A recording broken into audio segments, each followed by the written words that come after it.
Hello guys and welcome to my space. Bom pessoal, estamos aí de novo junto no nosso segundo vídeo, né? E hoje a gente vai ver um pouquinho sobre as diferentes formas de se indicar o futuro no inglês. Porque para a gente poder montar frases no futuro, a gente tem algumas diferentes estruturas, alguns diferentes tempos verbais para poder se usar. E o pessoal normalmente tem um pouquinho de dificuldade nisso. Então, vamos estudar essa matéria hoje e vamos ver aí se a gente consegue sanar as dúvidas de vocês. Então, vamos lá? Então, pessoal, vamos ver aqui essas diferentes formas, então. Vamos começar por aquela que é mais simples, que é mais tranquila até em termos de estrutura, né? Que é o famoso will, né? Para a gente formar futuro com will, é muito básico. É só a gente usar o próprio will e acrescentar logo depois dele o verbo. A gente coloca o verbo na forma simples, na forma básica. Will study, will play, will work, né? E por aí vai. Então, ele vai ser usado quando? Vamos lá. Então, uma forma de se usar ele vai ser quando a gente for indicar aquelas decisões que são tomadas no momento da fala. Então, é aquela coisa espontânea, não é um planejamento futuro que você está fazendo já há uma semana, há um mês, não é umas férias que você vai fazer no ano que vem, que você está programando, planejando, não. É algo que você decidiu agora, de supetão. Então, por exemplo, você trabalhou o dia inteiro, aí você chegou em casa cansado e você falou, né? Pô, tô cansado, eu vou pra cama, né? Então você ainda vai para a cama, você vai e decidiu agora, no momento da fala. Então a gente montaria I'm tired, I will go to bed. Então repara que eu estou colocando o will mais o verbo na forma básica, porque isso aqui foi uma decisão espontânea, foi algo que eu pensei agora, no momento da fala. Não é uma coisa que eu estou planejando com uma antecedência aí de muito tempo, não, tá? Uma segunda situação vai ser quando a gente for indicar promessas, tá? Então, quando você promete alguma coisa para alguém. Então, por exemplo, você prometeu para o seu filho que você vai dar para ele uma bola de futebol nova, né? Então, a gente monta aqui a frase, ó. I will give you a new soccer ball. Então, o will give, né? O will mais o verbo na forma básica, porque eu estou prometendo algo para alguém, né? O outro caso, para pedidos. Pedidos, por exemplo, você está num restaurante. Então você vai pedir o seu prato, então você fala I will have the risotto, please. Então, will have, né? Com will aí, porque você está fazendo um pedido, uma solicitação ali do prato que você vai comer, por exemplo.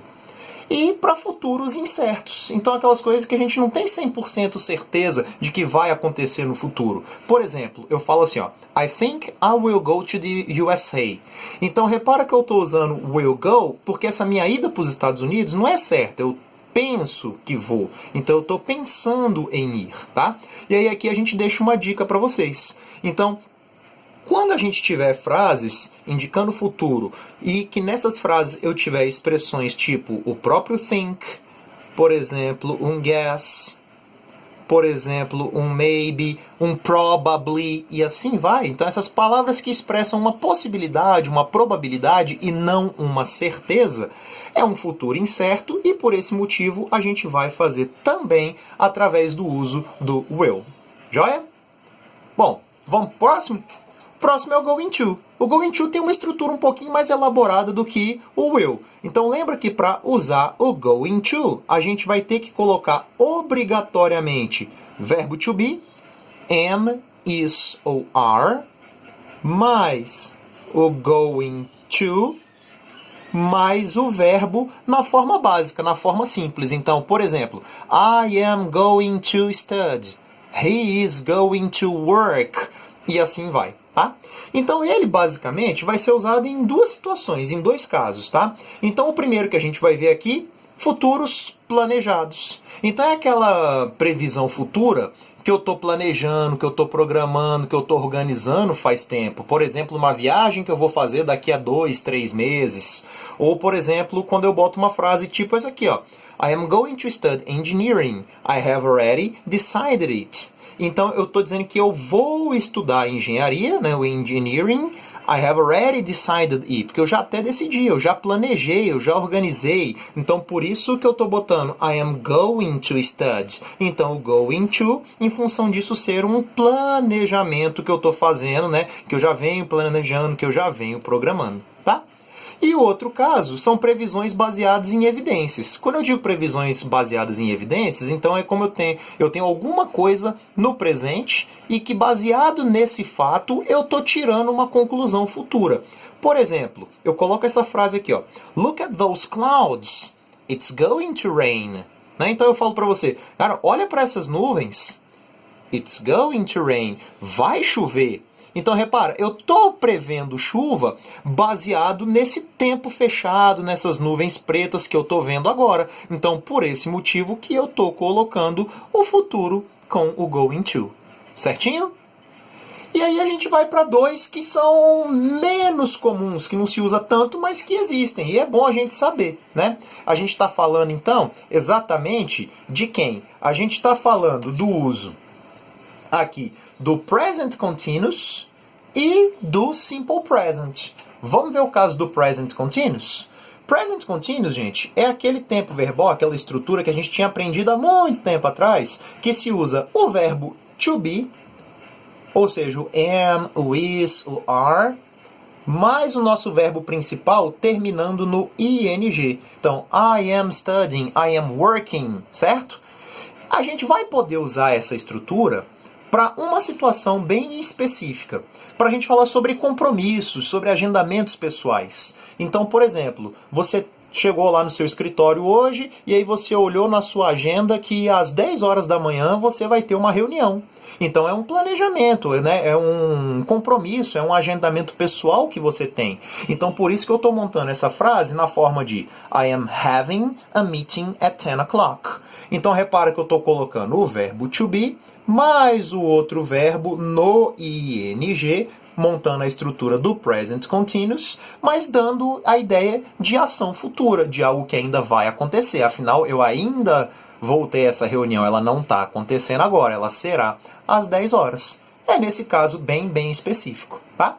E o outro vai ser aqui no Simple Present. A gente pode usar o Simple Present também para indicar essas ações, né, voltadas para o futuro.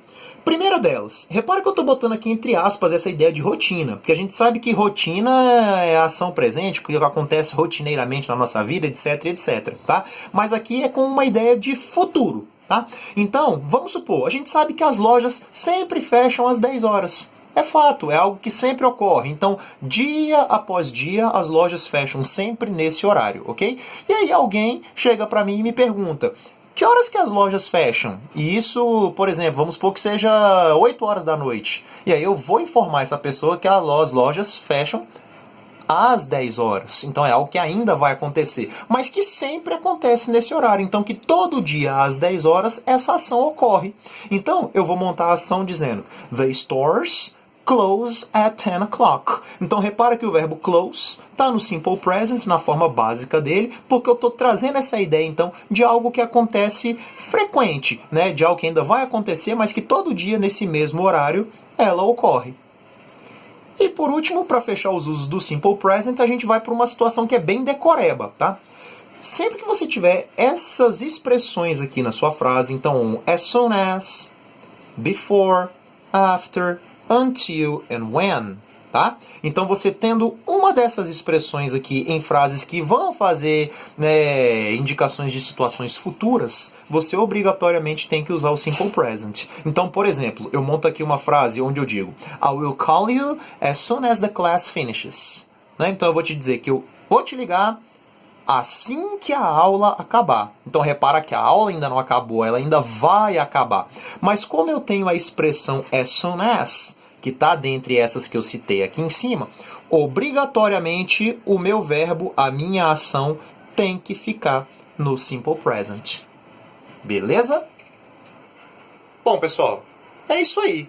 Então, esse foi mais um videozinho aí pra gente dar uma ajuda pra vocês. Se você gostou aí, não esquece de dar o like aí embaixo. E se você ainda não se inscreveu no nosso canal, se inscreve aí, que a gente aos pouquinhos vai alimentando ele com mais material aí, beleza?